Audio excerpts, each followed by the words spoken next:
कल एंटरटेनमेंट जगत से एक ऐसे शख्स ने विदा ले ली जिसके चले जाने से हर कोई निराश है। इंडस्ट्री में शोक की लहर फैल गई है। हर किसी के चेहरे मायूस और आंखें नम हैं। लता मंगेशकर इस दुनिया से चल बसी, लेकिन लता मंगेशकर अपने पीछे कुछ ऐसी यादें छोड़ गई हैं जिन्हें भुलाना शायद नामुमकिन है। आज हम हमारे इस वीडियो में आपको लता मंगेशकर के बारे में कुछ ऐसी रोचक बातें बताएंगे जो शायद आपको कभी पता ही नहीं थी।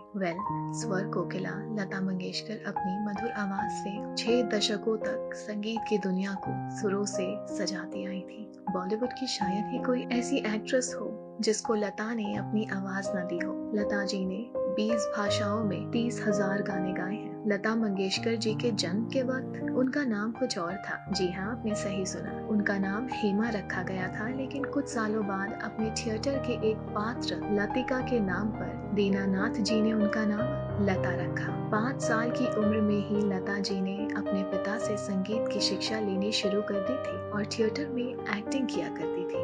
लता जी के लिए गाना पूजा के समान था, इसलिए वो रिकॉर्डिंग के समय या रियाज के समय कभी भी चप्पल नहीं पहनती थी।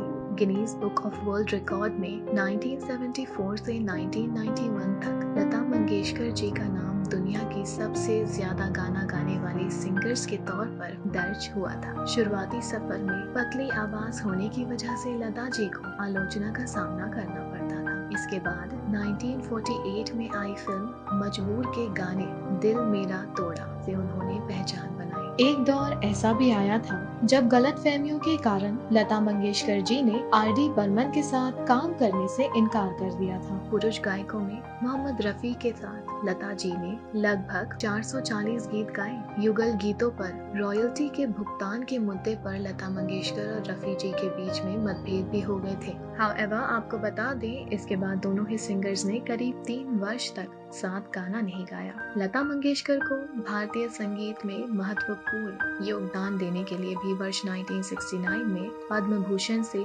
सम्मानित किया गया था। इसके बाद उन्हें 1999 में पद्म विभूषण और 1989 में दादा साहेब फाल्के अवार्ड से नवाजा गया। लता को नॉन क्लासिकल सिंगर कैटेगरी में भारत रत्न अवार्ड से नवाजा गया है। ये अवार्ड हासिल करने वाली लता मंगेशकर भारत की दूसरी सिंगर बनी। उनसे पहले ये अवार्ड एम.एस. सुब्बुलक्ष्मी को मिला था। एक बात जो आपको बिल्कुल नहीं पता होगी लता मंगेशकर जी के बारे में, वो है कि Lata Mangeshkar didn't just dominate the Hindi film industry.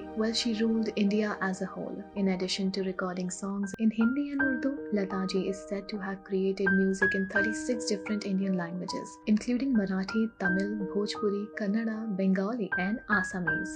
भले ही आज लता मंगेशकर जी हमारे बीच नहीं रही, लेकिन वो हमारे दिलों में हमेशा जिंदा रहेंगी। भारत की आन बान और शान लता मंगेशकर जी की यादें हमेशा हर किसी के दिलों में बरकरार रहेंगी। हम उम्मीद करते हैं कि उनकी आत्मा को शांति मिले और उनके परिजनों को हिम्मत और सब्र। आपके क्या रिएक्शंस हैं लता मंगेशकर जी के इन अननोन फैक्ट्स, अनसुनी बातों को जानकर? अपनी राय हमें नीचे दिए कमेंट सेक्शन में जरूर बताएं। ऑल्सो अपने पसंदीदा कलाकारों और सितारों से जुड़ी हर जानकारी और अपडेट पाने के लिए बने रहें टेली चक्कर के साथ।